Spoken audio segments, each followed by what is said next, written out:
Dieu ici, tu vas obtenir le pardon de tes péchés. C'est la grâce du pardon, c'est la grâce de la délivrance, c'est la grâce du salut, c'est la grâce de la vie éternelle qui est réellement Jésus-Christ.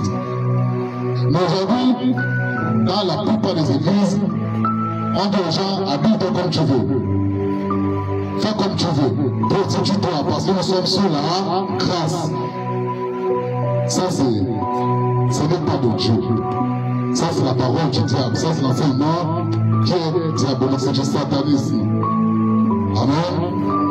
Puisque Jésus nous déclare dans ce même passage, quand on n'enlève pas un iota, donc même le i, le point qu'on fait remettre, on n'enlève rien de la loi. Tant que les choses ne sont pas accomplies, tant que les temps ne se sont pas encore accomplis. Amen. Mais nous n'avons pas compris cela. Nous pensons que comme nous avons eu grâce en la personne de Jésus, nous pouvons marcher comme nous voulons. Nous pouvons faire ce que nous voulons. Nous pouvons pécher de la manière que nous voulons. La manière que nous désirons, ce n'est pas ça que dit la parole de Dieu. C'est un faux enseignement. On doit le rectifier. Alléluia. Parce que la grâce de Jésus, la grâce de Dieu suppose le sacrifice de Jésus à faire sur la croix, afin que nous soyons guéris, afin que nous soyons délivrés, mais pour que nous puissions encore nous réconcilier avec notre Dieu. Alléluia. L'homme s'était déjà séparé de Dieu. Il fallait quelque chose de particulier. Cette chose particulière n'est autre que la grâce de Dieu, qui n'est autre que la personne de Jésus. Mais Jésus lui-même a marché dans la loi. Jésus a respecté la loi.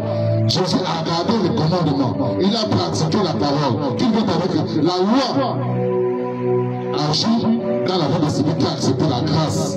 Il veut dire que tu marches déjà comme Jésus le veut. Tu marches dans la sainteté. Tu as laissé le péché. Tu fais l'effort de suivre sa voie. En ce moment, la grâce de Jésus, la grâce du sacrifice, la grâce de son sang versé va agir dans ta vie. Amen. Mais si tu te retrouves à vivre dans le péché, à marcher dans le mal, à te prostituer, à faire toutes choses mauvaises, tout en prétextant que la grâce de Dieu est avec toi, tu es en train de leurrer. Tu es en train de prendre la direction de la mort. Parce que Jésus déclare dans le chant que si vous m'aimez, gardez mes commandements. Le commandement de Dieu, c'est quoi? C'est la loi. Alléluia. C'est selon cette loi que nous devons marcher. Et je ne sais pas ce qui embête les gens avec la Bible. La Bible enseigne la bonne marche. La Bible enseigne la mort. La Bible enseigne la bonne, je peux dire quoi? La sainteté. La Bible nous enseigne de quelle manière nous devons marcher pour que nous puissions nous réconcilier avec notre Dieu. Je ne comprends pas ce qui dérange les gens. Qu'est-ce qui te dérange à te dire que aime ton frère comme toi-même? Qu'est-ce qui te dérange à te dire que ne vole pas? Quand tu vas, tu fais du mal à ton prochain. Ce n'est pas de l'amour. Alléluia.